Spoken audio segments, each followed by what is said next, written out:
On a souvent tendance à croire que ceux qui ont beaucoup de likes sur les réseaux sont riches, mais il y en a plein qui n'y arrivent pas du tout non plus, qui ont une très forte visibilité mais qui ont aucun CA derrière. Mais si ton produit est pas ouf, tu peux te faire une strate de com de dingue derrière, t'auras pas grand chose. Si je veux être chill et je me dis bon allez, je me repose sur mes acquis, je peux travailler 4 heures par jour, y a pas de souci. Donc là, Inès, envahis le web, internet, vos réseaux sociaux, je veux que vous me voyez partout.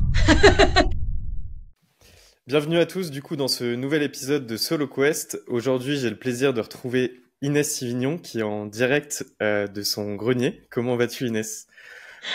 Merci pour l'invitation et c'est pas un grenier, c'est une mezzanine très peu éclairée. Écoute, je te propose c'est qu'on passe directement dans le vif du sujet et que tu commences par te présenter. Écoute, on y va. Moi, je suis Inès Sivignon, je suis rédactrice web freelance de métier et de formation. C'est ce que j'ai fait et c'est ce que je fais encore depuis plus de 5 ans. Et à côté de ça, j'ai aussi lancé une formation pour apprendre justement à devenir rédacteur web freelance et à en vivre pleinement. Voilà, une présentation très courte, très résumée. Ok, et tu dis quoi quand t'as un peu la flemme d'expliquer? Je suis journaliste web. Ça, c'est quand même pour les gens qui connaissent, Ah oui, qui d'accord, ok. connaissent pas du tout. Tu vois, les journalistes, je fais pareil sur le web. Pas vraiment finalement, mais ça, c'est la version pour ceux qui connaissent rien. Ok. Euh, Est-ce que tu pourrais nous dire ce que tu vends finalement aujourd'hui? Enfin, comment tu gagnes ta vie finalement aujourd'hui en tant qu'indépendant? Alors au début, c'était principalement les services, les prestations de rédaction web, donc d'accompagnement. Il y a le côté stratégie, évidemment, et puis le côté opérationnel où je rédigeais moi-même les contenus pour des clients, principalement des TPE, PME. Ça, c'était vraiment mon cœur d'activité jusqu'à encore l'année dernière. Et puis après, il y a eu un changement qui s'est opéré finalement tout seul, où c'est la formation qui a pris une beaucoup plus grosse part dans mon chiffre d'affaires. Donc aujourd'hui, ce qui me rapporte principalement de l'argent et qui remplit principalement les comptes de la société, c'est la formation de devenir rédacteur web freelance. Ok, donc tu es toujours en EURL aujourd'hui? Oui, je suis passée en EURL en 2021 et je me suis lancée en 2019. Donc finalement, pas trop longtemps après. Au début, c'était micro-entreprise et ensuite EURL en 2021. Ouais, bah la micro-entreprise, hein, c'est vraiment pas mal pour se lancer. En à peine 2 heures, tu as créé ton statut, donc pour commencer, c'est très bien. Moi, je suis Ouais, toujours en auto-entreprise et je vais passer en URL, je pense, cette année enfin, quand tu as des dépenses en prestataire ou autre, c'est quand même plus simple.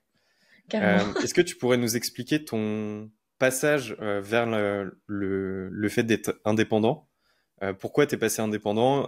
Qu'est-ce qui a fait ce switch? Enfin, est-ce que tu avais un CDI avant et finalement t'es devenue indépendante? Alors, pas du tout. Moi, j'ai fait un switch très rapide. J'ai fini mes études, je me suis lancée en freelance. Donc, je suis même pas passée par la case CDI. J'ai fait un master, j'ai fait un stage. Donc, c'est ma seule expérience en entreprise, on va dire, c'est ce stage de 6 mois. Et j'ai adoré le métier, mais pas du tout enfin, le salariat. Donc très vite, je me suis dit, écoute, t'es encore chez tes parents, t'as rien à payer finalement, ou très peu, lance-toi en freelance, vois si ça prend tant mieux, si ça prend pas, au moins t'as ton diplôme et tu pourras retourner au salariat. Mais je touche du bois et j'ai eu de la chance, ça a très vite marché. Donc j'ai toujours été freelance, ça fait 5 ans maintenant que je suis freelance. Et tu t'es lancé comment du coup en freelance? Enfin, comment t'as trouvé tes tout premiers clients? Alors, en fait, quand j'étais en stage, ma tutrice était rédactrice web au sein de l'agence, mais elle était aussi freelance. En fait, elle était à mi-temps, et c'est d'ailleurs pour ça qu'ils cherchaient une stagiaire. Et en fait, elle m'a appris la rédaction web, mais elle m'a aussi appris à être freelance. Elle m'a dit, le statut est trop bien, c'est trop cool, donc elle m'a aussi vendu un peu le truc. Et c'est elle qui m'a aidée. Elle m'a dit, bah écoute, crée-toi ton petit statut, comme tu l'as dit très bien avant, en micro-entreprise, ça prend 5 minutes, tu te connectes un peu sur Internet, tu remplis le petit formulaire et ton statut est très vite créé. Et pour mes clients, et ben en fait, j'ai suivi il y a un formateur LinkedIn qui est intervenu au sein de l'agence. J'ai pu suivre la formation. Et en très bonne élève, j'ai appliqué tous les conseils qu'il nous a donnés, mais très bêtement, hein. Il n'y avait même pas de stratégie ou de réflexion derrière. On m'a dit, tu postes à 8 heures un post sur la rédac. J'ai dit, je poste à 8 heures un post sur la rédac. Et c'est ça qui a pris parce qu'en 2019, il y avait très peu de créateurs de contenu sur LinkedIn. C'était beaucoup des offres d'emploi et des réponses, des CV, quoi. Donc, dès que tu commençais à créer un peu du contenu, tu te faisais une place assez rapidement. Donc, voilà un peu comment ça s'est créé. J'étais encore en stage que je recevais déjà des demandes en tant que rédactrice web freelance. Donc voilà. Ok, non, mais c'est marrant parce qu'en gros, toutes les personnes qui sont indépendantes, quasiment, il y a toujours eu une personne qui était indépendant avant, qui les a un peu aiguillés. Moi, je passe un beau jour à Bastien s'il passe par ici. Euh, du coup, ton acquisition client, tes premiers clients, finalement, tu les as eus via LinkedIn. D'ailleurs, t'es Ouais. top voice maintenant sur LinkedIn. Euh, Enfin, c'est ta principale source d'acquisition, du coup, c'est LinkedIn. Alors oui, je pense que 80% de mes clients viennent de LinkedIn. J'ai un peu mon site web, mais bon, voilà, il est un peu délaissé pour le moment. On en reparlera peut-être plus tard dans ce qu'il faut reprendre cette année. Mais, mais oui, il y a un peu du blog. Après, il y a aussi beaucoup de bouche à oreille. Quand tu commences à te faire un petit peu un nom aussi, il y a toujours quelqu'un qui va te recommander à quelqu'un. Mais LinkedIn, 80% d'acquisition, oui, c'est sûr. Ok. Est-ce que tu pourrais nous refaire un topo des différentes années, enfin ce qui a changé finalement depuis ton lancement, qui était en 2019, je crois. Ouais. Enfin, nous résumer un peu chaque année et comment, enfin tes sources de revenus aussi, ta formation, quand est-ce que tu l'as lancée finalement, qui est devenue ta principale source de revenus. Est-ce que tu pourrais nous faire un résumé? Allez, c'est parti pour le petit historique. Alors, 2019, je termine mon stage justement et je me rends compte que le salariat, c'est pas ça, que j'ai envie d'être freelance, j'ai envie de faire ce que je veux, quand je veux, avec les clients que je veux, comme bon je l'entends. Je suis encore chez mes parents, donc comme je disais, pas de risque. Je me lance en juin officiellement, enfin je crée du coup mon statut pendant que je suis encore en stage discrètement. Donc on est en mars, je commence à publier sur LinkedIn et je me lance officiellement en juin quand mon stage du coup se termine. J'ai très vite des premiers clients parce que j'avais commencé ma stratégie de contenu avant, comme je l'expliquais. Et là, c'est crescendo, c'est-à-dire que je dois avoir un ou deux clients en juillet, trois, quatre clients en août, et puis 8, et puis 16. Ça va très très vite, c'est assez crescendo. Donc on arrive en 2020, je suis plutôt contente, je fais des bons revenus, je suis toujours en micro-entreprise, du moins des revenus qui me permettent de vivre. Et j'échange avec beaucoup d'autres rédacteurs. C'est quand on commence, on essaie de se faire un petit réseau, de voir un peu les autres ce qu'ils font. Donc j'infiltre des groupes de rédacteurs et je me rends compte que beaucoup de rédacteurs n'ont pas du tout de formation en rédaction web parce que tout simplement il n'en existe pas. Enfin, on va sortir de formation de lettres, de com, de marketing, mais pas de rédacteur web qui a une sorte de mélange, on va dire, des trois. Et avec mon copain de l'époque, il me dit, mais Inès, lance ta formation. Crée une formation qui regroupe tout ça, qui regroupe ce que tu as appris en master et ce que tu as appris sur le terrain. Donc en 2020, un an après m'être lancée, je décide de lancer ma formation. Pareil, aucune stratégie. Moi, je suis la pro de aucune stratégie. Ce qui n'est pas du tout un conseil que, que je vous donnerais. Hein. Lancez-vous sans savoir où vous allez. Non. Mais moi, j'aimais bien faire ça. Donc je me dis juste, bah écoute, qu'est-ce que tu as appris, donc comment toi t'aurais aimé le lire, voilà, et j'ai fait pas d'études de marché, je crée ma formation, j'y passe 3 mois, 60 heures par semaine, j'ai des cernes jusque là, j'en peux plus, je sais même pas si ça va marcher parce que j'ai fait aucune étude, j'en sais rien, mais je la lance, et j'en avais quand même un peu parlé dans les groupes de rédacteurs, ouais, je veux lancer une formation, attention, et finalement ça prend, j'ai très vite des clients de ces groupes de rédacteurs, et j'en avais un peu parlé sur LinkedIn aussi. Mais j'en parle pas plus que ça. Moi, mon positionnement, ma strat, c'est être rédactrice web, tu vois. Donc, je parle principalement de ça. Mais ça fait un bon complément de revenu. Donc, déjà que mes prestations de rédactrice montaient en flèche, j'ajoute la formation. Ça monte encore plus en flèche. J'arrive en 2021, j'explose le plafond de la micro-entreprise. Donc, je suis obligée de passer en EURL, donc en société, avec toutes les charges que ça implique. Mais effectivement, pour les, pour les dépenses, c'est pas trop mal. Et je continue sur cette lancée-là. 2022, alors 2022, rupture sentimentale. Et alors là, c'est catastrophique. Quand on dit que la vie pro et la vie perso sont finalement liées, c'est vrai. Je suis un peu au fond du trou, j'ai plus envie de rien. Ma glace, mon pot de chocolat, mon Netflix, non, la vie est nulle. Donc, et ça a une répercussion sur le business. Il y a mes chiffres qui descendent un peu parce qu'évidemment, je préfère sortir avec mes potes et pour oublier que travailler le matin à 8 heures déterminées. Donc, les chiffres baissent.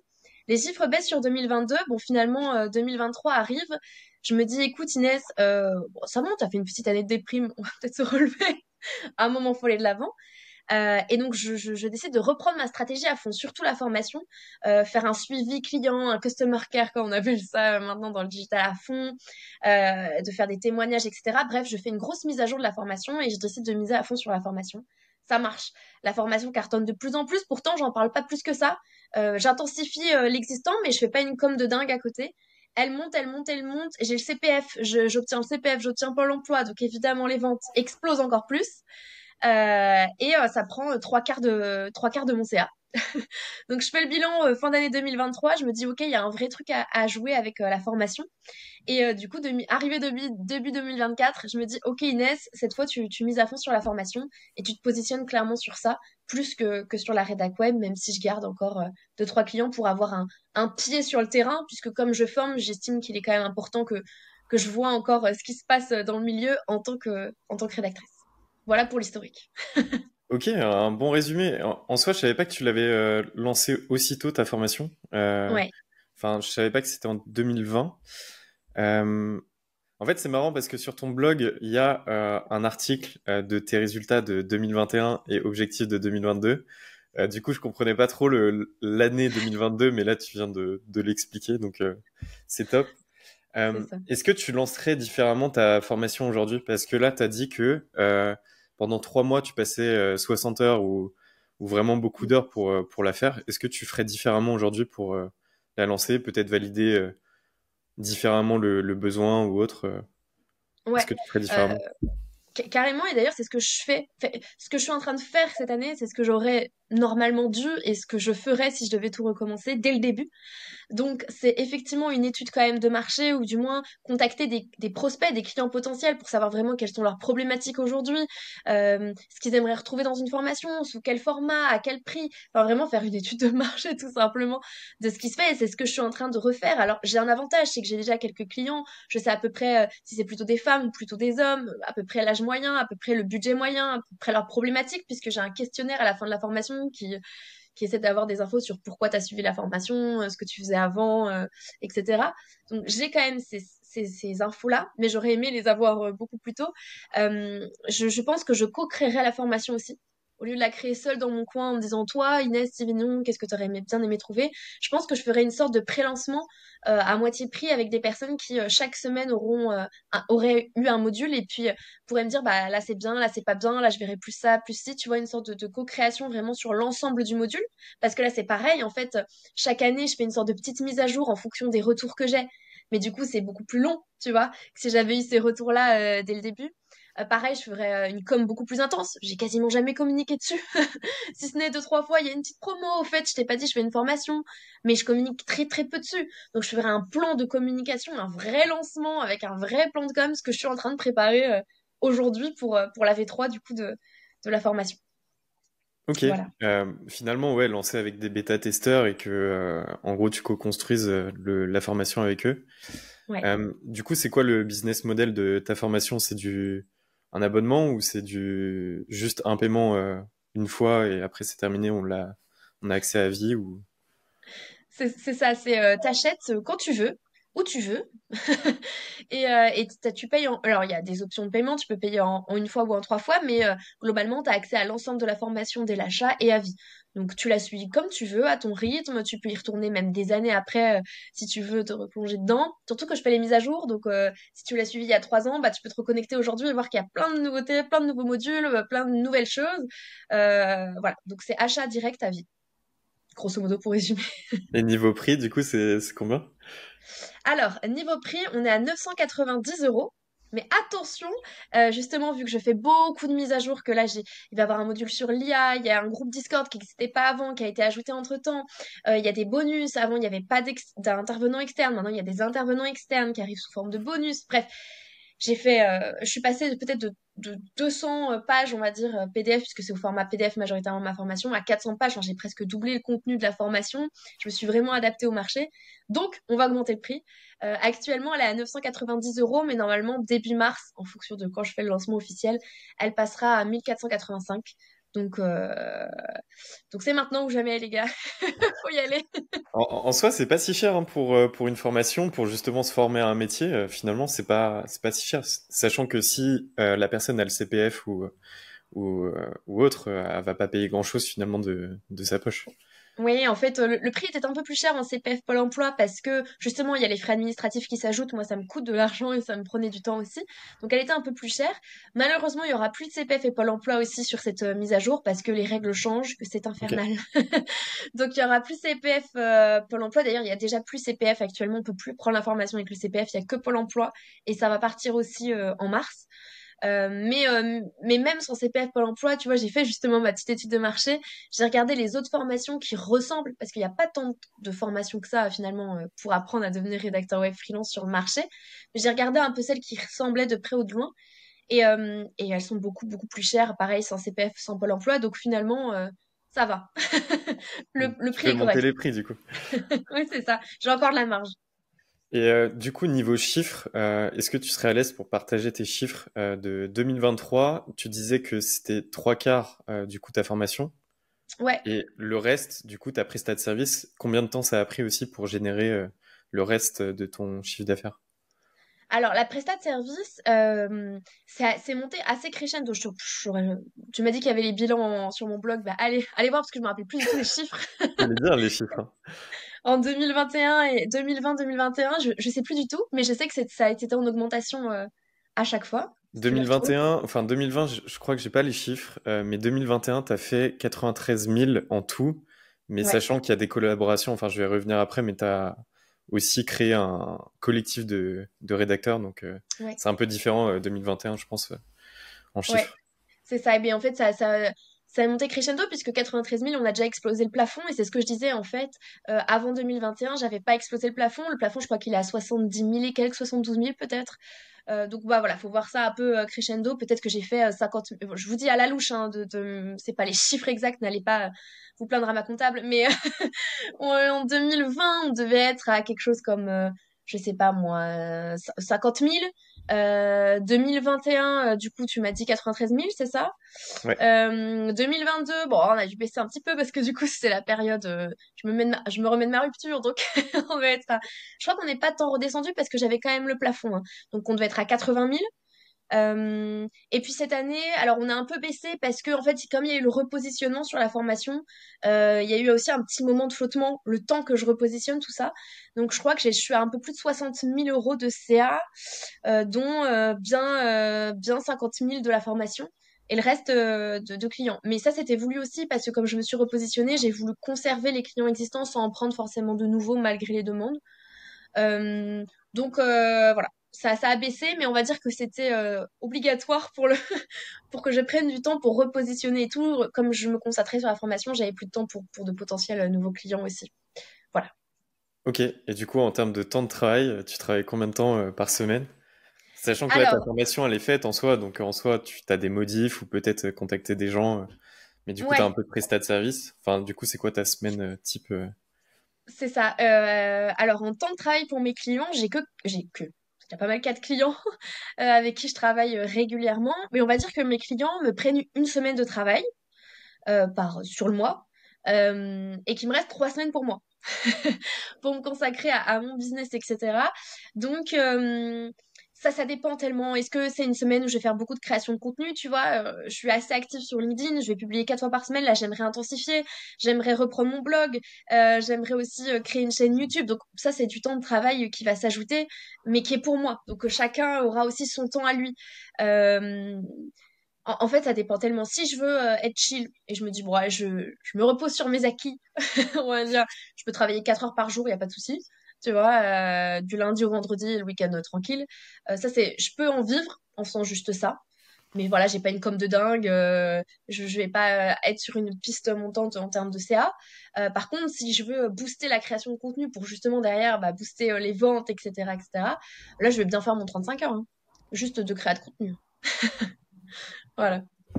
Ok, mais en fait c'est intéressant parce que, enfin moi j'ai la même strat en ce moment qui est que la prestat de service en gros me prend pas non plus toute ma semaine, mais il y a tous les trucs à côté qui prennent du temps finalement pour faire grossir les projets, la création de contenu, la chaîne YouTube là avec Solo Quest, la newsletter, puisque tu as aussi une newsletter, et d'ailleurs j'ai vu que tu avais atteint les 5000 abonnés, donc Ouais, bravo à toi. merci. Euh, Bah c'est en soi c'est beaucoup, hein. C'est plus que mon nombre d'abonnés sur LinkedIn, donc franchement bravo. Oui, mais Euh, ça fait pareil, ça fait très longtemps que je l'ai lancé, donc j'ai accumulé sur les années, hein. J'ai pas fait 5000 en 2 mois, hein. ouais. Mais du coup, tu t'es lancé sur LinkedIn en 2019. Ouais.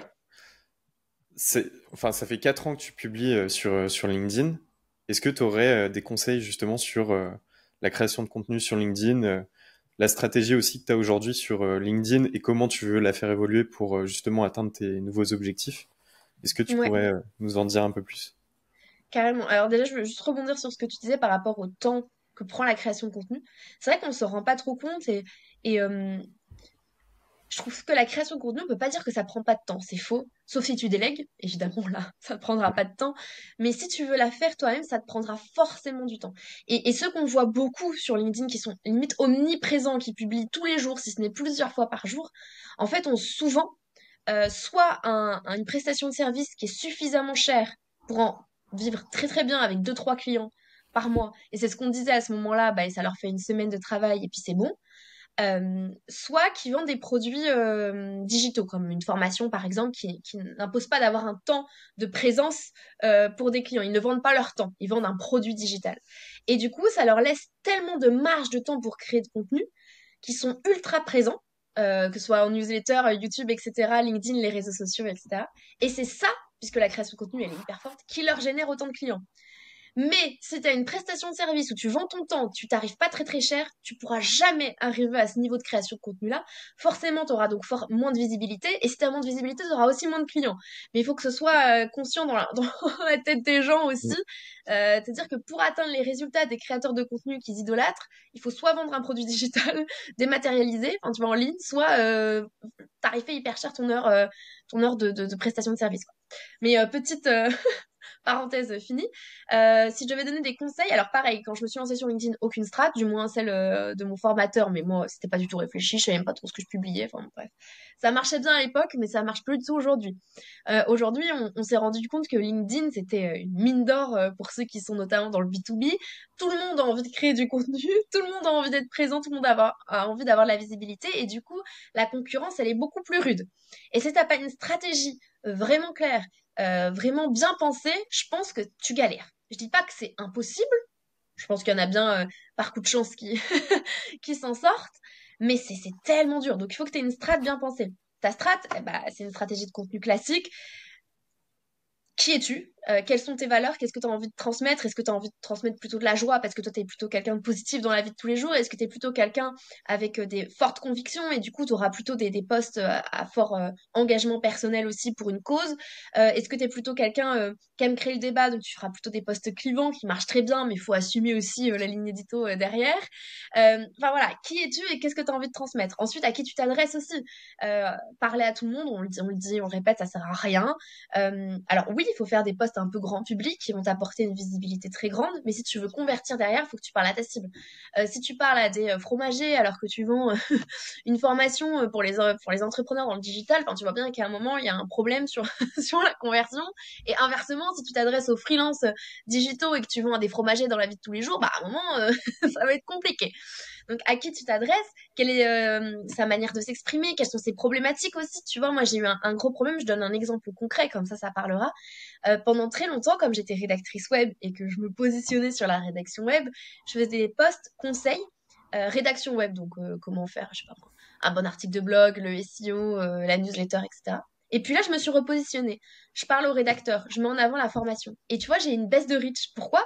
Parce que je donnais des conseils, mais qui du coup s'adressait plutôt aux entrepreneurs ou aux chefs d'entreprise qui veulent créer du contenu et qui galèrent un peu, et pas du tout à des personnes qui veulent devenir rédacteurs web. Et du coup, ça avait plus de logique entre ce que je vendais et ce que je publiais. Donc j'ai dû repenser tout ça et du coup faire plutôt des posts de conseils à destination des rédacteurs web, plutôt une communauté de rédacteurs web. Donc parler des problématiques aussi des rédacteurs web. Les problématiques des rédacteurs web, c'est comment bien me tarifer, c'est la merde. Il y a l'IA, c'est la merde. Comment je me démarque. Je veux trouver des clients, je galère. Il y a que des applications, enfin que des plateformes où on paye 5 centimes le mot. Tu vois, ça, c'est des problématiques de rédacteurs, mais ça va pas forcément être des problématiques d'entrepreneurs ou de chefs d'entreprise, de TPE, PME, tu vois. Donc, il faut vraiment s'adapter à ça.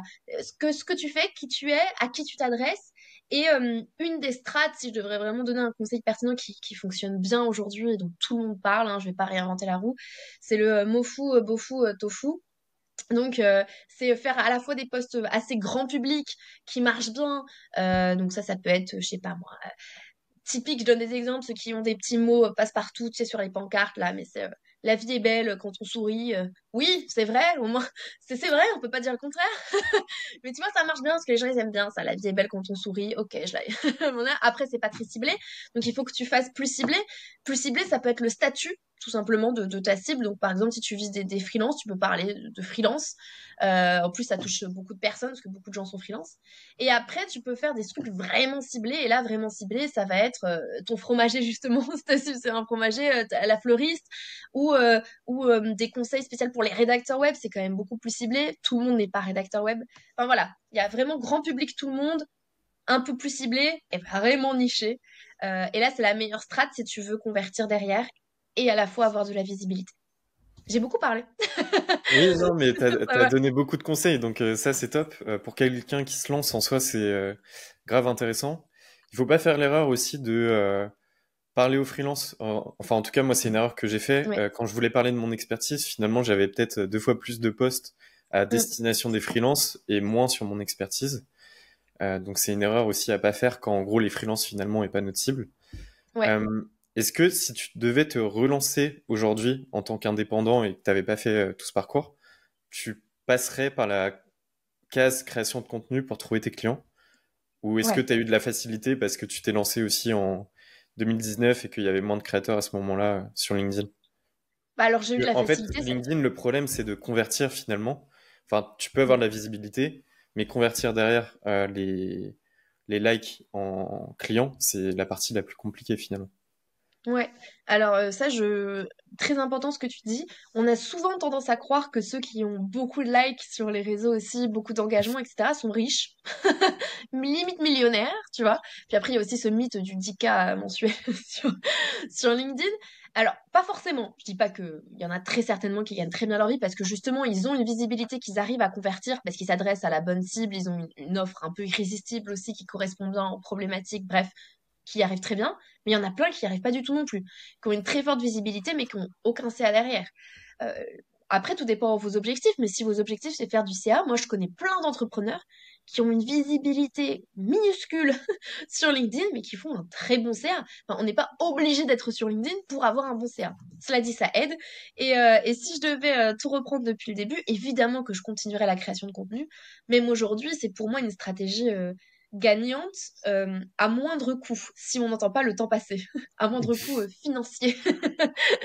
Mais oui, évidemment, pour moi, c'est la meilleure stratégie aujourd'hui. Après, pas obligé d'être sur LinkedIn forcément. Il y a Instagram, il y a TikTok qui marche bien pour les entreprises maintenant aussi, si on a une cible qui est présente là-dessus, donc plutôt jeune, peut-être même des particuliers, plus que des B2B, enfin, plus B2C que B2B. Il y a YouTube, tu peux faire des vidéos YouTube, c'est plus long pour monter maintenant, mais ça peut aussi convertir si tu es dans une niche très précise et qu'il n'y a pas grand monde sur YouTube. Bah voilà, tu fais des vidéos, YouTube, tout le monde viendra te voir toi parce qu'il y a limite que toi dans ta niche. Ça peut convertir, ça peut être top. Il y a une newsletter, il y a un site internet hyper bien référencé, il y a le bouche à oreille. Voilà, après, ça c'est pour la création de contenu. Moi, je trouve ça hyper puissant. Il y a évidemment aussi la prospection. Mais ça, c'est encore une autre stratégie. Moi, je suis moins fan, mais c'est vraiment personnel. Je sais que ça a très bon résultat aussi si on si on s'y prend bien. Ouais, moi je j'aime pas du tout la prospection non plus. Il faut faire un peu de volume pour finalement très peu de Ouais. résultats généralement. Donc j'ai un pote sur LinkedIn qui a 1600, 1700 abonnés. Mm. Quand il fait un post, en plus il délègue. Parfois il le fait par un rédacteur ou autre. Ouais. Et il délègue totalement la rédaction des posts. Il fait 3-4 likes, mais en fait il convertit très bien derrière. Donc Mm. finalement la visibilité qu'apporte LinkedIn ou les réseaux. Enfin, ça veut pas dire que si t'as très peu de likes, finalement, tu convertis pas derrière. Non, mais carrément, Euh, et puis moi, à titre d'exemple, les posts vraiment ciblés niche, c'est ceux qui font en généralement moins de likes, parce que ça intéresse moins de personnes, mais c'est ceux qui m'apportent le plus de leads derrière. Donc, faut pas confondre visibilité et lead, hein. C'est vraiment deux choses très différentes, même si c'est forcément, ça peut se corréler et ça peut permettre de booster les ventes, plus t'as de la visibilité, évidemment. ouais. Il y avait un point que je voulais aborder. En 2021, tu as lancé un collectif de rédacteurs. Ouais. Enfin, du coup, c'était un peu la période où tu déléguais beaucoup. Mm. et finalement ton chiffre d'affaires que tu as encaissé, je crois les 93 000, finalement c'est pas du tout ce que toi tu as eu dans la poche. Non. Euh, non, ça faut bien le rappeler, généralement le chiffre d'affaires Oui. déjà c'est pas du tout ce qu'on a dans la poche, il y a l'URSSAF qui passe et on a des charges ou ce genre de choses, les outils qu'on paye. Est-ce que tu pourrais nous expliquer l'avantage aussi de déléguer? Il me semble que tu te fais accompagner aujourd'hui pour ta formation. Enfin, pourquoi déléguer quand tu es solopreneur? Est-ce que tu pourrais le faire toute seule ou c'est quoi l'avantage de le faire avec d'autres personnes? Alors, il y a un petit point délégué aussi parce qu'il y en a qui sont pro-délégation et on voit beaucoup, enfin, moi je vois beaucoup passer ça, peut-être c'est ce que je suis, je sais pas, mais qui disent oui, alors au début je déléguais pas, je voulais tout faire tout seul, et puis en fait j'ai commencé à déléguer et c'est là où mon business a explosé. Alors oui, il faut faire attention aussi, tu vois. Alors il y a le côté extrême des gens qui veulent jamais déléguer, rien du tout, parce que tu sais, ils comptent le moindre euro. Et en fait, on se rend compte que c'est pas une stratégie gagnante parce que toi, tu passes un temps monstre à faire ça, mais t'as pas non plus un temps illimité. Enfin, à un moment, il faut dormir et vivre aussi à côté du business. Et puis il y a des choses que tu sais pas faire aussi. Donc là, tu es obligé de déléguer.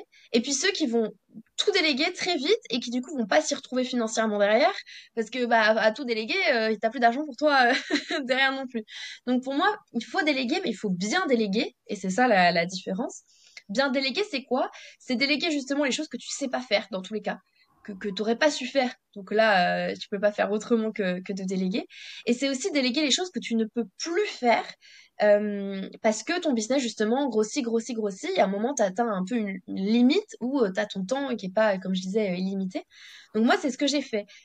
La première chose que j'ai déléguée au début, c'était une assistante virtuelle. Bon, c'était une comptable. Ça, c'est le premier step. Mais ça, on est un peu obligé quand on est en EURL, enfin en société, d'avoir un comptable. C'est plus safe, on va dire, si on veut bien Mm. gérer les comptes. Donc ça, c'était le comptable. Pourquoi? Parce que je sais pas faire. Et parce que j'ai besoin que ce soit sécurisé, bien fait, etc. Donc comptable. Ensuite, j'ai pris une assistante virtuelle. L'assistante virtuelle, en fait, elle m'aidait principalement dans la gestion des étudiants, la gestion des mails, le suivi des étudiants, le service après-vente aussi, si jamais il y avait des questions, etc. Parce que pour moi, le suivi client, c'est primordial. Tu peux pas vendre à l'appel et puis derrière, c'est de la merde. Enfin, pardon, pardon les gros mots. C'est pas top. Et tu vois, t'as pas de bons retours, t'as pas de bons avis. Enfin, ça va pas. Tu vois, il faut que ce soit quand même un bon suivi. Moi, c'était primordial pour moi. Donc j'ai pris quelqu'un pour ça parce que j'avais plus le temps tout simplement de le faire ou sinon il y a plus de 200 étudiants dans la formation, je peux pas répondre à 200 personnes par jour leur demandant si ça va, tout se passe bien, etc. C'est humainement impossible. Donc j'ai délégué ça. Mais j'ai délégué ça dans le sens où au début c'était un tarif horaire, tu vois. Elle travaillait le mois, elle me disait à la fin du mois, bah ce mois-ci j'ai mis tant d'heures à faire ça et je la payais en conséquence. Mais c'était pas un montant fixe, tu vois, peu importe le temps de travail comme on pourrait avoir avec un salarié. Là, c'était vraiment au temps horaire. Et moi, je m'y retrouvais plus parce que du coup, quand j'avais un mois un peu plus difficile, par exemple, tu vois, je pouvais lui dire, bah écoute, ce mois-ci, j'ai un peu moins de budget, donc fais juste en conséquence, du coup, fais un peu moins ou enlève un peu ça. Je pouvais ajuster. Pour moi, c'était une bonne manière de faire aussi. Et ensuite, il y a eu ce collectif de rédacteurs où en fait, j'avais tellement de demandes entrantes de clients bah, que je pouvais pas tous les prendre, enfin, ou alors j'aurais fait encore un travail de médiocre qualité, enfin, de qualité médiocre. Donc j'ai tout simplement proposé aux étudiants de ma formation les meilleurs d'entre eux, de rejoindre le collectif. Et comme ça, eux, ils avaient à la fois des propositions clients, donc ça leur permettait d'avoir des clients rapidement. Et puis moi, ça me permettait de toujours avoir, toujours pouvoir faire entrer des clients, donc toujours augmenter le CA, mais sans moi personnellement y passer du temps. Donc c'était un partenariat qui était quand même assez gagnant-gagnant. Et du coup, une délégation qui était judicieuse parce qu'en fait, je n'avançais pas d'argent.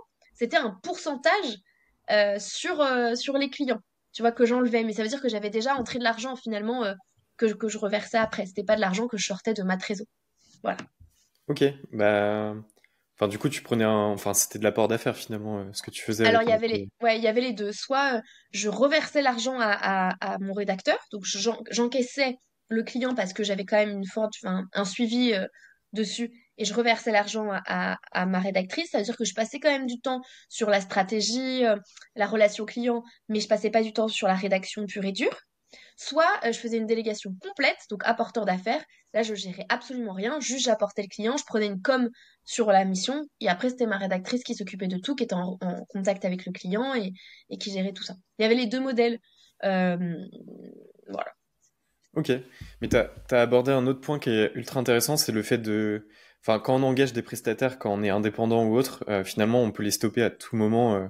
Ouais. Euh, En gros, on paye avec le temps passé peut-être, mais finalement, à tout moment, si on a un mois plus creux, on peut arrêter de faire appel à ce prestataire-là. Mais je Mm. trouve que c'est super important, c'est de... Et moi, je le fais pas encore assez suffisamment aujourd'hui, c'est de travailler avec des gens. On peut être indépendant, mais pour autant, ça veut pas dire qu'on travaille tout seul. On Ouais. peut faire appel à des prestataires et du coup, ça peut nous faire gagner du temps sur nos objectifs. Et c'est Mm, mm. justement un autre point que je voulais aborder, c'est tes objectifs pour 2024. En gros, tu as ton chiffre d'affaires là en 2023 et globalement, tu voudrais faire x2 en Ouais. 2024 en te concentrant du coup sur ta formation. C'est quoi ta strat du coup sur 2024? Il y a ta strat contenu aussi où tu veux passer plus de temps, mais est-ce que il y a d'autres éléments sur tes objectifs que tu peux faire? Ouais. Alors effectivement, c'est un de mes objectifs en me concentrant que sur la formation. Je me dis que c'est possible. Pourquoi? Parce que aussi il faut se fixer des objectifs réalistes, on va dire. Je pars pas en me disant, oh, allez, x2 sans rien faire derrière. Pourquoi? Parce que c'est une formation qui existe déjà, qui marche déjà bien, pour laquelle j'ai déjà des bons retours. Euh, ça s'appuie sur une observation que ça prend maintenant 75% de mon CA sans trop faire de choses. Donc, si mets des choses que je vais t'expliquer, ça ira mieux. Et surtout parce que c'est un produit digital. Donc, comme je dis, c'est pas du temps passé finalement, hormis la mise à jour que je vais créer là et tout ce que je vais mettre en place. Mais foncièrement, une fois que c'est vendu, c'est vendu. Donc, c'est pour ça que je me permets de dire, je peux faire x2, c'est un minimum. Si je fais x3, c'est encore mieux. Et x4, je m'achète un yacht. Non, c'est faux. Je n'aurais pas assez pour acheter un yacht. Le cul de ton Mais grenier si tu fais x4. c'est ça. L'année prochaine, je serai plus dans mon grenier quand je repasserai sur le podcast d'Axel. Je ne serai plus dans un grenier. Je l'espère. Mais du coup, la stratégie pour ça, effectivement, on en a parlé, c'est pour moi la création de contenu. Première chose, parce que, enfin, première chose, si on part, c'est le produit en lui-même. Il faut que j'ai un produit irrésistible et il y en a plein qui parlent de ça, mais je trouve qu'on n'en parle pas encore assez. Tu vois, on parle beaucoup de ce qui vient après la création de contenu, les strates marketing, la strate de com, etc. Mais on parle jamais trop de ton produit. Mais si ton produit est pas ouf, tu peux te faire une strate de com de dingue derrière, t'auras pas grand-chose. Du moins, t'auras pas une fidélisation, t'auras pas du bouche à oreille, t'auras pas tout ça derrière. Donc, il faut déjà partir du produit. Pour partir du produit, bah, c'est tout ce que j'ai pas fait avant. Et c'est ce que je te disais. Et c'est là où j'ai pris, justement, tu me disais que j'avais pris quelqu'un pour m'accompagner. Bah, c'est aussi sur cette partie-là. C'est créer une offre irrésistible. Donc, voir ce qui existe aujourd'hui, ce qu'on pourrait améliorer, comment on pourrait l'améliorer sur le fonctionnement. Donc, je t'ai dit, s'adapter au marché. J'ai ajouté un module sur la stratégie, sur l'IA, parce que c'est ce qui arrive maintenant aujourd'hui. C'est ce que les rédacteurs doivent pouvoir faire pour justement se démarquer de l'IA. Enfin bref, le produit, il faut vraiment le travailler. J'essaye aussi de faire un vrai suivi.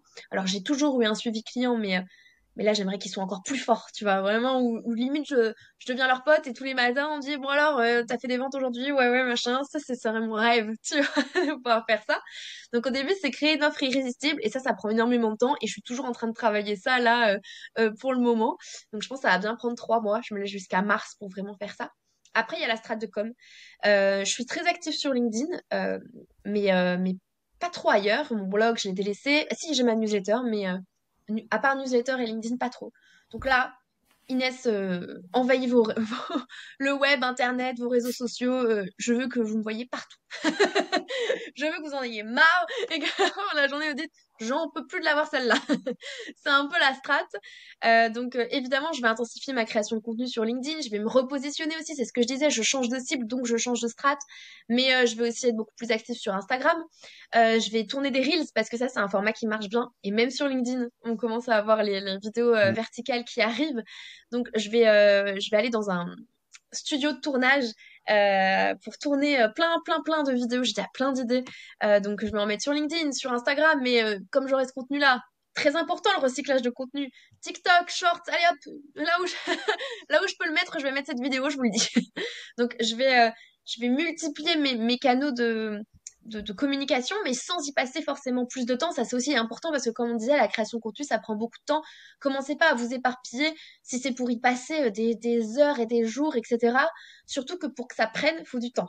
Donc au début, vous allez vous épuiser et vous allez dire mais ça marche pas. Et à la fin, vous allez abandonner avant que ça prenne. Donc là, c'est un peu la strat, c'est je tourne des vidéos, ça va me prendre 3 bonnes journées. Mais voilà, je les utilise partout. Donc je serai partout, mais sans y passer trop de temps. Ma newsletter, on reste solide sur les appuis, on continue ce qui fonctionne. Et en nouveauté, vraiment, hormis bah, du coup ces canaux avec les Reels, les Shorts et les TikTok, ça va être pourquoi pas un podcast. J'aime bien le format podcast, je trouve que c'est quelque chose qui fonctionne bien. Mais pour le coup, moi j'aurais un format qui s'adresse vraiment à ma cible, donc beaucoup plus niché, les rédacteurs web ou les futurs rédacteurs web. Et là, j'aimerais bien interviewer des anciens étudiants. Comme je disais, il y a plus de 200 étudiants qui ont suivi la formation, donc j'ai beaucoup d'invités à, à interviewer et plutôt leur demander voilà quelles ont été leurs problématiques. Pas parler de la formation, hein, pas du tout, mais plutôt quelles étaient vos problématiques avant, comment vous êtes devenu rédacteur web, comment vous en vivez aujourd'hui, le CA, les clients, pour vraiment inspirer d'autres personnes, les outils que tu recommandes, les défis auxquels tu as dû faire face, etc. Donc plutôt format interview. Et puis, et pourquoi pas une chaîne YouTube? Alors j'ai déjà une chaîne YouTube, pareil, elle est à l'abandon. Moi j'ai plein de trucs qui sont à l'abandon. Mais là j'aimerais bien faire le format vlog, j'aime bien les vlogs. Je regarde des vlogs, j'aime bien les vlogs. Euh, et je me dis pourquoi pas faire un vlog, alors plutôt mensuel, hein, parce que ça prend du temps aussi à monter un vlog, donc je vais pas me surcharger de travail. Mais tu vois, j'ai commencé un petit peu à filmer mon quotidien, ce que je fais, et l'idée, ça serait de montrer justement le quotidien d'une rédactrice web, en l'occurrence moi, pour voir un peu ce qui se passe aussi, aussi plus au-delà de rédactrice web d'entrepreneuse, tu vois, comment tu gères un business au quotidien, quels sont les défis que tu surmontes. Au format vlog, je me dis que ça peut inspirer pas mal de personnes aussi et montrer la réalité, enfin les dessous des réussites et des success stories qu'on peut voir. Donc ma strat, c'est renforcer le produit, communiquer de partout, envahir les réseaux et avoir un vrai suivi, un customer care pour moi c'est primordial. Tu vois, il y aura des séquences mail, il y aura plein de choses parce que si tu fais que des coms ponctuels, je trouve que c'est pas aussi efficace que si tu fais un vrai suivi avec des séquences mail, etc. Donc voilà. Ok, mais tu as donné pas mal d'éléments. En fait, finalement, enfin, on dit souvent le 20% production et 80% diffusion. Enfin, du coup, toi, tu te concentres sur l'aspect business pour améliorer ta formation. Mm. Je crois que tu vas refondre aussi ton site web de la Ouais, formation. en conséquence. Ouais. Euh, et après la diffusion, là, tu vas envahir tous les réseaux et les gens vont en avoir marre de voir ta tête. Mais en C'est fait, ça. moi, je m'en rends compte là sur le podcast. Faire les épisodes, c'est bien, c'est cool, c'est marrant. Mais les diffuser et après faire voir l'épisode aux gens, c'est finalement la partie la plus complexe. Une fois que c'est Mm. publié, c'est bien, mais faut faire connaître aussi le Et oui. projet. Et la partie diffusion, finalement, c'est là où quand tu crées un produit digital, c'est assez compliqué finalement de le faire connaître. Et toi, tu fais comment? Du coup, tu en parles principalement sur LinkedIn. Comment tu fais pour faire connaître le podcast? Ouais, bah moi j'ai une problématique qui est que pour le moment j'ai pas une audience de 40 000 abonnés et Top Voice sur LinkedIn. Pour le moment j'ai 4 000 abonnés sur LinkedIn, donc c'est mon principal moyen on va dire pour faire connaître le podcast. Donc ma strat en gros c'est de faire un post LinkedIn en mode portrait de l'invité au moment où c'est diffusé. Mm. Et ensuite de faire quelques shorts pour les diffuser sur Insta, TikTok et YouTube Shorts. Sachant que ça, c'est assez simple à faire aujourd'hui quand même. Enfin, tu as Ouais. Buffer, des outils qui permettent d'automatiser la publication. Et finalement, une fois que tu as les shorts, tu planifies tous tes posts pour, je sais pas, une semaine. Ça te prend peut-être, je sais pas, 1 heure le dimanche ou en fin de semaine. Et c'est assez simple finalement de se faire une stratégie, on va dire, de publication une fois que c'est réalisé, quoi. Ouais, mais je suis tout à fait d'accord sur le point de la programmation. Euh, et au-delà de ça, quand on veut créer beaucoup, tu vois qu'on a une envie de volume sur la création de contenu, faut qu'on ait une stratégie, comme je te le disais en amont, parce que ça te cadre aussi. Tu sais que lundi, tu vas publier sur des conseils rédac, que le mardi, tu vas publier plus un post storytelling sur ta vie de freelance, et puis le mercredi, plus un relais de contenu, justement, je partage un épisode de podcast, etc. Ça te cadre. Le batching, moi, je conseille toujours le batching, c'est-à-dire tu te prévois dans ton planning des journées entières ou des plages horaires entières de création de contenu et tu fais à la chaîne parce qu'une fois que tu es dans ton truc et que tu coupes toutes les distractions à côté, tu es beaucoup plus productif et beaucoup plus cohérent aussi sur ton contenu que si tu dis j'ai fait 1 heure tous les jours, mais on se rend pas compte, je crois qu'il y avait une étude, le temps que tu te mettes en condition pour faire une tâche. Je crois que c'était, tu mets peut-être, je sais pas, 10 minutes, on va dire, pour te mettre dans la tâche. Et si tu changes toutes les heures de tâche, à chaque fois, tu dois remettre 10 minutes pour te remettre dans le truc parce que ça change. Donc si tu batches, au moins t'es focus dedans, tu gagnes énormément de temps. Et la programmation, ceux qui font manuellement, tout mon respect parce que quand tu Ouais. publies partout, c'est pas possible, tu vois. Mais c'est marrant que tu dis ça parce que moi, j'arrive pas à faire du batching pour LinkedIn. Ouais. J'arrive pas à batcher une matinée et me dire. En fait, j'arrive à batcher, on va dire, mais de juste des posts, on va dire juste les idées, mais les Mhm. rédiger, souvent j'ai du mal. Et c'est plutôt des moments où finalement je fais rien, genre je suis à la salle de sport ou je marche dans la rue ou autre. Il y a des moments, je m'arrête, j'écris le post et c'est là où je l'écris. Mais du coup, moi, je fais beaucoup au fil de l'eau. Ouais. Et j'arrive pas forcément à batcher les contenus sur LinkedIn. Enfin, c'est Mais marrant, du du coup, coup, toi, tu est-ce que prends tu une arrives à journée avoir une entière. Quoi? Toi, tu prends une journée entière et ensuite tu Ouais. planifies tout pour la Moi, future semaine. je sais que j'aime bien fonctionner comme ça. Alors avant, quand j'avais que LinkedIn, je faisais carrément 3 mois à l'avance. Alors, Ah oui. ouais, je me prenais une semaine de rédac et je rédigeais une semaine pour tout le mois, pour les 3 prochains mois. Maintenant, je fais plutôt au mois.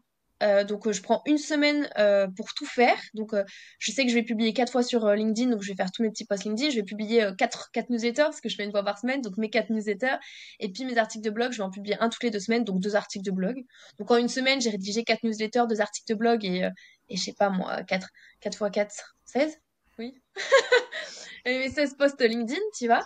Et je sais que j'ai mon mois tranquille. Euh, Parce que tu vois, si je fais, par contre, ça m'arrive de faire comme toi, tu vois, j'ai une idée fulgurante, je suis dans mon lit, c'est souvent quand on fait rien, enfin, quand on fait Mm. rien, quand on décroche complètement aussi, qu'on a l'inspiration qui vient. Mais ça va plutôt me servir de base. Donc, je vais avoir un poste un peu structuré de base, mais je vais toujours repasser derrière parce que quand je vais être dans cette période de batching, j'aurai plus les idées au clair, j'aurai plus l'aspect stratégique sur est-ce que l'accroche elle est bien, le milieu il est bien, la conclusion elle est sympa. Enfin, plus que quand je vais l'écrire comme ça au compte-gouttes, et ça sera plus intuitif, mais il n'y aura pas la stratégie derrière, tu vois. Enfin, moi, je sais que je fonctionne comme ça. Et puis, j'aurais trop peur de pas être régulière. Parce que si le moment au sport, j'ai pas l'inspi, qu'elle vient pas non plus le lendemain, à quel moment elle vient l'inspi, tu vois. Du coup, j'ai 3 postes de retard. Ouais, mais moi, au moins, du coup, ça me force à aller au sport, sinon, j'ai pas mon poste pour Ouais. le lendemain, quoi. Toi, Euh, t'as une double strat. Le ouais, sport c'est ça. et le contenu. Non, mais c'est marrant parce que du coup, si tu planifies pour 3 semaines, t'es la première à pas forcément te rappeler ce que tu vas publier dans le jour même. Et du coup, je pense que t'es la première surprise à se dire, ah tiens, c'est ce post-là aujourd'hui. Après, je dis, ah, il est bien écrit. Ah, j'avais oublié, tiens. Et du Et coup, oui, après, il y en a qui aiment pas pour ça aussi, qui font, je suis plus en accord avec ce que j'ai dit. Bon, généralement, je change pas trop d'avis en un mois sur ce que j'ai envie de partager, ce que j'ai envie de dire. Je suis plus du tout en phase. Non, en un mois, en général, je suis toujours en phase avec le contenu publié. Mais c'est pour ça aussi, je me suis rendu compte, sur 3 mois, c'était un peu trop, parce qu'effectivement, t'as le temps un peu de changer d'avis, t'as le temps d'avoir des nouveautés aussi entre-temps. Après, j'ai un planning flex, tu vois, je fais aussi des collabs avec des marques. Si j'ai une collab à faire et que j'avais fait mon planning, je vais pas lui dire, bah non, je ferai ton post dans 3 mois parce que j'ai déjà mes posts prévus. Non, je suis assez flex, j'inverse des posts. Voilà, si j'ai une actu qui vient de tomber, j'inverse aussi des posts et je partage plutôt l'événement auquel je viens de participer ou l'actu que je viens d'avoir. Il faut avoir un planning flex quand même, hein, faut pas être rigide totalement oui. sur tous les posts. Voilà. Ok, bah tu nous as livré quand même une masterclass niveau médias et publication, donc ça c'est cool. Euh, Il y a un dernier élément que je voulais aborder, qui est que là, cette année, c'est pour 2024, tes objectifs, c'est de faire 150 de CA, 150 000. Ouais. Euh, alors, c'est pas pour te mettre dans la sauce, mais c'est déjà un objectif que tu avais pour 2022. Oui. Est-ce que, en fait, moi, ce que je trouve pertinent de mentionner ça, c'est que, en fait, en freelance et en tant qu'indépendant, on veut trop vite scaler, en tout cas Mhm. essayer de monter notre chiffre d'affaires et pas suffisamment renforcer finalement l'existant. Enfin, il y a trop de gens qui veulent décorréler leur temps de leur argent de leur temps ou ce genre de choses. Ouais. Et toi, ton parcours montre bien l'importance de consolider l'existant. Est-ce que c'est un truc où tu es d'accord ou pas d'accord? Oui, bah, tout ce que je fais et même ce que je fais encore aujourd'hui, c'est en m'appuyant sur ce qui existe déjà et les observations. Tu disais tout à l'heure, faire 20% d'efforts pour avoir 80% de résultats, 20% de ce qui fonctionne en fait. Ça sert à rien d'être. Là, je vais essayer d'être un peu partout pour tester parce que j'ai jamais vraiment testé. Mais je sais que ce qui fonctionne aujourd'hui, c'est LinkedIn. Donc principalement LinkedIn, mais à la fin de l'année, ça se trouve, je vais te dire, bah voilà, je me suis mis sur TikTok, ça n'a pas du tout décollé. Je vais pas forcément continuer l'année d'après. Alors, faut quand même que tu attendes un petit peu, hein, c'est pas en 2 semaines que tu vas avoir des résultats. Mais au bout d'un an, te dire, bah TikTok, ça me prend, je sais pas, 80% de mon temps, mais inversement, ça me rapporte que 10% de revenus. Bah, du coup, faut peut-être éviter. Enfin, tu vois, faut peut-être arrêter et se concentrer sur ce qui fonctionne. Là, c'est un peu pareil. J'essaie pas de sortir plein de produits, tu sais, il y en a qui font ça. Et puis, un guide par là, une formation par là, et puis là, je vais faire des conférences, et puis là, je vais vendre. Ils sont partout à la fois, mais ils savent même plus trop ce qu'ils font. Moi, c'est vraiment, bah, je me suis rendu compte que la formation qui existe depuis 3 ans, aujourd'hui, marche mieux peut-être que les clients, parce que les clients, ça me prend plus de temps par rapport, bah, tu sais, rapport temps passé revenu, c'est pas l'idéal. Enfin, bref, voilà. Euh, et du coup, je vais focus mes efforts dessus. Mais ça part toujours de l'existant. Ça part pas d'une lubie de vouloir être partout, de scaler à tout prix, de générer x10 en inventant des choses. Non, c'est ce qui marche, j'intensifie. Et voilà. Et aussi, tu me disais les strates de contenu, il y avait consolider l'existant, faire la strate de com. Et il y a aussi un petit conseil, j'ai vu ce qui marchait bien, c'est les masterclass. On sous-estime beaucoup l'impact des masterclass, mais c'est finalement l'une des strates qui vend le mieux aujourd'hui. Donc, je vais aussi en faire des trimestriels. Un peu lancement, parce que le problème quand on a un produit evergreen, donc produit evergreen, c'est-à-dire avec des entrées permanentes, c'est ce que je disais, tu peux t'inscrire à la formation quand tu veux toute l'année, il n'y a pas de période de lancement avec des fermetures et des ouvertures. Le problème, c'est que du coup, il n'y a pas de strate de communication sur un lancement. Il faut que ce soit une strate un peu de manière régulière. Donc, ce qui peut être intéressant, c'est de faire des masterclass qui permettent de relancer en fait de manière régulière avec à la fin de la masterclass, pourquoi pas une petite promo pour ceux qui ont participé à la masterclass. Et bah pour vous, c'est moins 20%, moins 25, moins 30, moins 50, vous faites un peu comme vous voulez à votre sauce. Mais ça, il faut pas négliger ça. Voilà, c'était juste parce que j'y ai pensé.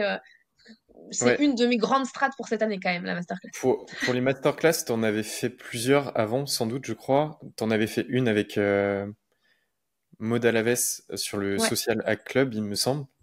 Mm, mm. Et vous aviez aussi lancé le bundle Content Ouais. Shaker, je crois. Enfin, je crois que c'est ça le nom. Oui. Enfin, du coup, tu as déjà un historique finalement sur les masterclass quand même. Mais du coup, ça serait des conférences en ligne gratuites où tu pousses des offres derrière Ouais. à la fin pour ramener des gens.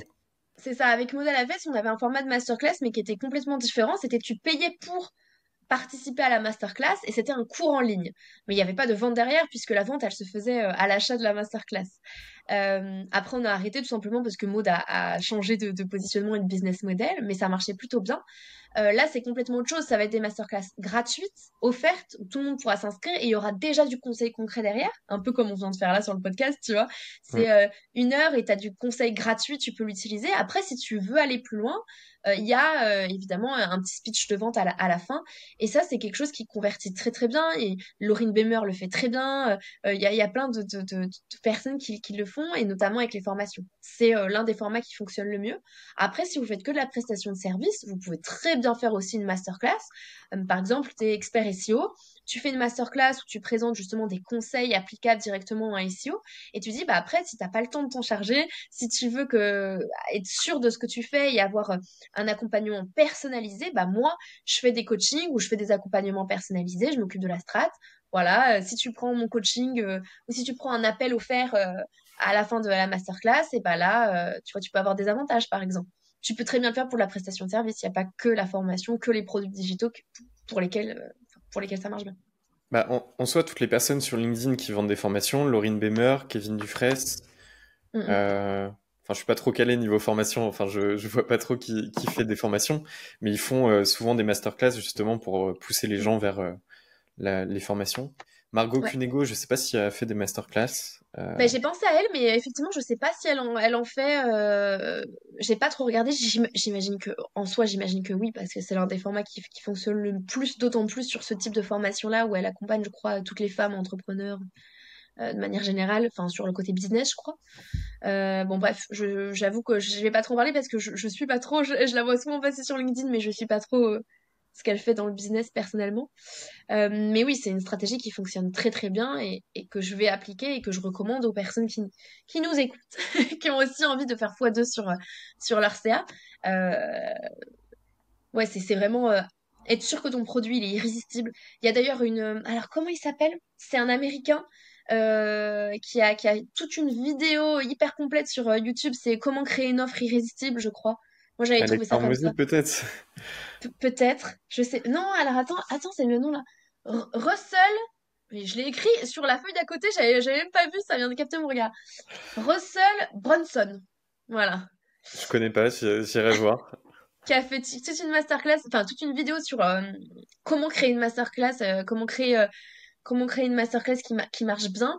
Et puis il y en avait un autre pour l'offre irrésistible. Mais oui, t'as peut-être raison pour celui de l'offre irrésistible, c'est peut-être celui que t'as dit là. Bah, Euh, Alex Hormozy, en soi, c'est un peu ouais, la Alex référence Hormozy, ouais. niveau Ouais, business avec ses deux bouquins. Le premier où justement tu crées ton offre, le deuxième pour ouais, avoir c'est des ça. leads. Il fait plein de contenu sur YouTube C'est assez ça. exceptionnel. Donc, Bah, ouais, c'est lui, ça. niveau Donc, business, il est assez vous- ouf. vous- c'est ça, vous suivez lui pour l'offre irrésistible. Une fois que vous avez votre offre, vous dites, oh, elle est parfaite cette offre. Vous commencez votre strat de com. Donc là, vous suivez, soit vous suivez des formations en ligne, soit vous vous apprenez sur le terrain, même si la formation en ligne, c'est l'avantage, c'est que ça accélère grandement l'apprentissage. Vous faites une strat de com aux petits oignons, vous déléguez, vous faites accompagner. Et puis derrière, des masterclass. Et là, pour les masterclass, vous regardez Russell Brunson pour créer une masterclass du tonnerre qui convertit bien. Et là, normalement, vous êtes bon, vous faites x2 à la fin de l'année. C'est parti. Mais du coup, faire ton x2, tu vas quand même déléguer et tu vas avoir des frais quand même pour. Là, tu vas te faire accompagner, par exemple, pour ta formation. Tu vas peut-être déléguer, avoir une VA. Enfin, tu vas faire x2, mais en même temps, tu vas réinvestir une partie pour justement faire croître la formation. Alors là, le seul investissement en plus de ce que j'ai, ça va être vraiment cet accompagnement. Je me fais accompagner par un copywriter, mais qui est beaucoup plus loin que le copywriter. Il fait vraiment une stratégie parce qu'il travaille beaucoup avec des infopreneurs. Donc là, tu vois, on n'a même pas commencé le copywriting à part entière. Il m'accompagne vraiment plus sur la strat, justement, avec ses webinaires, etc. Ça, c'est un investissement, oui, que je prends de ma trésorerie, oui. Mais j'espère quand même que normalement c'est un investissement rentable, c'est dans la logique des choses. Après, non, tout si je dois investir dans quelqu'un, comme tu dis, quelqu'un qui va m'accompagner peut-être sur les étudiants, etc. Parce que si je fais x2, j'aurai x2 d'étudiants aussi, et voilà. Ça viendra après, mais ça viendra que si le CA augmente, tu vois. C'est pas de l'anticipation de dépenses. Donc oui, ça me prendra de l'argent, mais normalement pas ce que j'ai gagné. Tu vois, je vais pas réinvestir tout ce que j'ai gagné dans une assistante. L'assistante, elle sera toujours moins chère que normalement ce que j'aurais gagné. Enfin, du moins, c'est la manière dont je vois les choses pour être rentable. Parce qu'évidemment, si tu dépenses autant que ce que tu gagnes finalement en plus, bah, j'aurais le même. J'aurais peut-être un CA x2, parce que moi, je parle de CA en x2. Mais en termes de revenus personnels, oui, je serais peut-être au même niveau que ce que j'ai gagné cette année. Mais après, quand je te dis vraiment x2, c'est vraiment en termes de revenus, peu importe les dépenses, enfin, en termes de CA, pardon, peu importe les dépenses, ton CA, il peut faire x2 et tes dépenses x2 aussi. Ton revenu sera le même. Mais moi, j'ai un objectif de CA x2, principalement. Ok. Bon, bah, merci à toi, Inès. L'épisode, je sais qu'il tienne à peu près vers 1 heure. Ouais. Donc, on y est quasiment. Une dernière question, est-ce que tu pourrais nous donner un conseil que tu te donnerais à la Inès de 2019? Un Euh, conseil que tu aurais aimé avoir quand tu t'es lancé finalement en 2019? bah, ça serait forme-toi, mais pareil, la formation, ça peut être investir si tu as de l'argent, mais ça peut être aussi tout simplement lire des livres, des articles en ligne, suivre des vidéos YouTube, mais vraiment forme-toi sur ce qui fonctionne le mieux. Euh, Mets en place une strat. Justement, en fait, forme-toi pour avoir une strat claire et fais pas un peu comme tu le sens à l'intuition. En fait, j'irai beaucoup plus vite. Je dis pas que ça a marché, hein. J'en suis là aujourd'hui parce que j'ai fait à l'intuition au début, mais je pense que ça ira beaucoup plus vite. Donc, forme-toi pour avoir une vraie strat. Et crois en toi parce que c'est possible. Ok. Voilà. Bon, bah, très cool. Bah, merci à toi en tout cas pour l'épisode et peut-être à l'année prochaine si le podcast fonctionne du coup. Ouais, on fera un bilan. Est-ce qu'on a réussi à faire x2 ou pas? Tu me feras ton Ouais, bilan toi bah aussi, vu que oui, c'est ton parce que j'ai objectif. aussi cet objectif de faire x2, donc on verra si j'ai réalisé aussi cet objectif. Allez, En tout ça cas, marche. bah, merci à toi et à une prochaine du coup. Ça marche, à la prochaine.